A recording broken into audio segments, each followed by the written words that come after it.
Hello everyone, this is A.K. Kushwaha and you are watching my YouTube channel English Language and Literature with A.K. Kushwaha। Translation के series में ये दूसरी video है। अगर आपने उस पहली वीडियो को नहीं देखा है तो डिस्क्रिप्शन बॉक्स में लिंक पड़ा है, जाकर देख लीजिएगा। ट्रांसलेशन समझिए और वीडियो को वॉच कीजिए।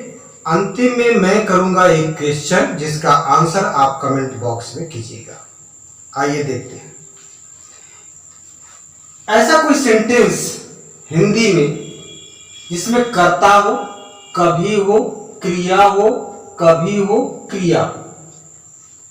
बड़ा लंबा भारी भरकम सेंटेंस नहीं होने वाला है, घबराइएगा नहीं इसको देखकर। तो ऐसा कोई सेंटेंस जो कर्ता, कभी, क्रिया, कभी, क्रिया, तो उसका स्ट्रक्चर होगा। अगर हिंदी का स्ट्रक्चर ऐसा होगा तो इंग्लिश का स्ट्रक्चर ऐसा होगा। Now plus subject plus verb plus now plus subject plus verb. आप ध्यान दीजिए कि यहाँ 1 2 3 4 5 है और यहाँ 1 2 3 4 5 6, ये 6 हो गए। कैसे हो गए? क्योंकि यहां कर्ता एक बार और यहां 2 बार, सब्जेक्ट 2 बार, इसीलिए अधिक हो रहा है। बस यानी सब्जेक्ट को हम 2 बार लगाएंगे। यहां हिंदी स्ट्रक्चर में सब्जेक्ट एक बार होगा तो इंग्लिश स्ट्रक्चर में सब्जेक्ट 2 बार होगा। जो भी कर्ता होगा, जो भी सब्जेक्ट होगा वो 2 बार होगा। एक सेंटेंस लेते हैं, वह कभी आता है, कभी जाता है। सेंटेंस है वह कभी आता है, कभी जाता है। आप ध्यान दीजिए कि ये तो पहली बात तो ये प्रेजेंट इंडेफिनिट टेंस का सेंटेंस है, क्योंकि ता है, ती है, अंत में आया है। अब इसका स्ट्रक्चर जरा समझिए। वह क्या है? कर्ता।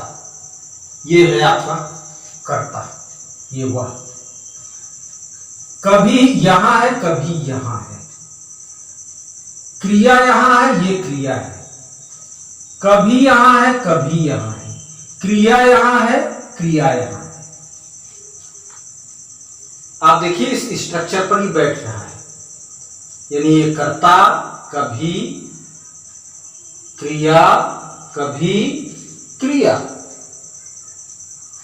अब इंग्लिश स्ट्रक्चर देखिए। नाउ, पहले नाउ लिखेंगे, फिर सब्जेक्ट। सब्जेक्ट क्या है? ये वह की इंग्लिश क्या होती है? ही। आप सब जानते हो, नाउ ही। अब ये जो क्रिया है वह रखना है। देखो ये नाउ हो गया, सब्जेक्ट था, सब्जेक्ट लिख दिया। वह की क्रिया क्या है? आता है। आता है मतलब कम्स, प्रेजेंट इंडेफिनिट है। अब देखिए ये नाउ हो गया, ये सब्जेक्ट हो गया, ये वर्ब हो गया। अब क्या आएगा? नाउ हो गया। अब क्या? सब्जेक्ट। सब्जेक्ट क्या है? कर्ता। कर्ता क्या है? वह। तो क्या लगा दिया? ही। ये जो था वही सब्जेक्ट, सेम सब्जेक्ट आ गया। जो यहां सब्जेक्ट था वही 2 बार हो गया, रिपीट हो गया, सब्जेक्ट हो गया। अब क्या? Now he comes, now he, ये सब्जेक्ट हो गया। वर्ब आएगा, वर्ब, ये जो वर्ब है इसकी इंग्लिश क्या होगी? गोज। गोज क्यों हो गया? क्योंकि प्रेजेंट इंडेफिनिट है, मतलब बन गया now he comes, now he goes. अगर ये कह देते कि वे कभी आते हैं, वे कभी जाते हैं, वे, ध्यान दीजिए, कभी आते हैं, वे कभी आते हैं, कभी जाते हैं। आप देखेंगे इसी स्ट्रक्चर पर ये फिर से बैठ जाएगा। तो अब वे के लिए क्या आएगा, पहले सबसे पहले तो नाव लगाएंगे ही, नाव। कभी के लिए क्या लगाएंगे, ये कभी के लिए ही नाव लगा है। वे के लिए दे, नाव दे। यहां कम था लेकिन यहां कम होगा। क्यों कम होगा, क्योंकि प्रेजेंट इंडिफिनिट है, प्लूरल नंबर है, बहुवचन है। अगर बहुवचन है तो यस यस तो बढ़ेगा नहीं। तो नाव दे कम, पुनः वही नाव, नाव दे गो, नाव दे कम, नाव दे गो। ये जो कम्स था कम हो गया, गोस था गो हो गया, क्योंकि प्लूरल था।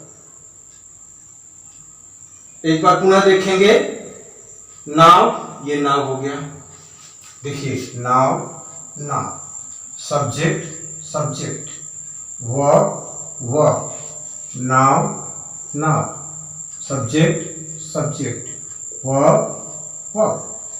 इसी स्ट्रक्चर पर बनना है, यानी कभी के लिए आपको नाव लगाना है, उसके बाद सब्जेक्ट लिखना है, फिर वर्ब लिखना है।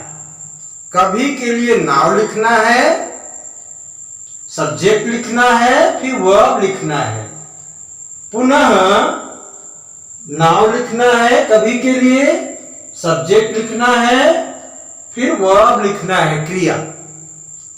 सिंगुलर नंबर एक वचन होगा तो यस या ईएस प्रेजेंट इंडिफिनिट में लगेगा। प्लूरल नंबर है तो केवल वर्ब की फर्स्ट फॉर्म। अगर यही पास्ट में होता कि वे कभी आते थे कभी जाते थे, ध्यान दीजिए, वे कभी आते थे कभी जाते थे, आप क्या बनेगा, वैसा ही बनेगा, बस वर्ब का सेकेंड फॉर्म हो जाएगा क्योंकि पास्ट इंडिफिनिट है। तो क्या बनेगा, नाउ, नाउ दे कम, और कम क्यों, came, now they came, second form past indefinite, now they came, now they go, oh sorry went, went क्यों, पास्ट में है, सेंटेंस आपका है वे कभी आते थे कभी जाते थे, now they came, now they went. ये सेकेंड फॉर्म हो गया, ये सेकेंड फॉर्म हो गया क्योंकि यहां थे है, यहां थे है, पास्ट में हो गया। कुछ और सेंटेंस लेंगे।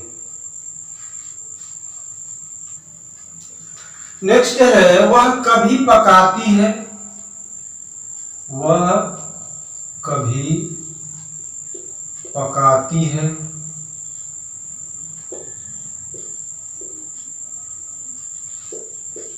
कभी खाती है।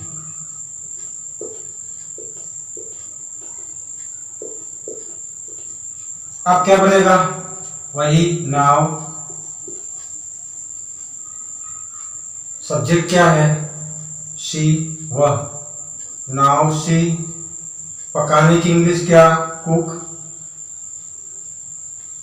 अब चूंकि सिंगुलर नंबर है, एक वचन है, प्रेजेंट इंडिफिनिट का सेंटेंस है तो कुक्स हो जाएगा, नाउ शी कुक्स, पुनः नाउ, नाउ शी, सब्जेक्ट फिर से खाने की, Yeats, now she कुक्स, now she Yeats.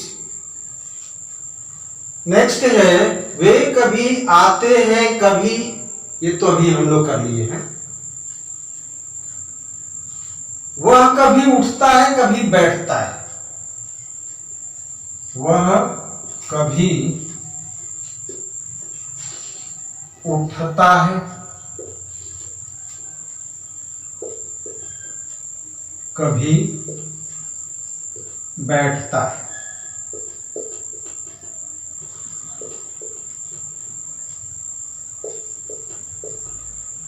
क्या बनेगा, ये भी प्रेजेंट इंडिफिनिट है तो नाव कभी के लिए नाव आ गया पहले, पहले बाद में है, यहाँ इंग्लिश में पहले आ जाएगा। तो नाव ही उठता है, उठने की इंग्लिश क्या? नाउ ही स्टैंड्स, क्योंकि प्रेजेंट इंडिफिनिट है तो now he stands, now he sits.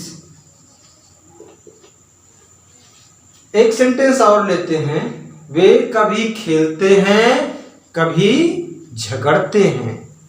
क्या बनेगा? वे कभी खेलते हैं कभी झगड़ते हैं।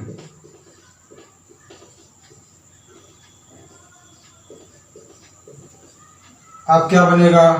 वही नाव दे प्ले। नाव कभी के लिए नाव लगता है और ये प्रेजेंट इंडिफिनिट है तो प्ले हो गया। Now they play, now they झगड़ने का क्वारल, नाउ दे क्वारल। इसी तरह से अगर ये वे कभी खेलते थे कभी झगड़ते थे होता तो सेकेंड फॉर्म हो जाता पास्ट में, क्या? प्लेड और क्वारल्ड। और फ्यूचर में होगा तो इसी तरह से फ्यूचर में फ्यूचर की हेल्पिंग वर्ब लग जाएगी, विल शैल। उम्मीद करता हूं कि इस तरह से सेंटेंस होंगे तो आप बना लोगे। एक सेंटेंस मैं लिख देता हूं बोर्ड पर, बना दीजिएगा उसको कमेंट बॉक्स में, हम समझ जाएंगे कि आपको आ गया। वह कभी हंसती है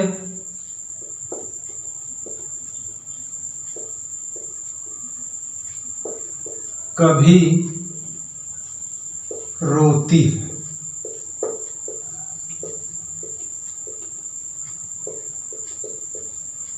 इसको ट्रांसलेट कीजिएगा, इसका आंसर कमेंट बॉक्स में दीजिएगा। उम्मीद करता हूं कि ये आपके लिए हेल्पफुल होगा। Thanks for watching me.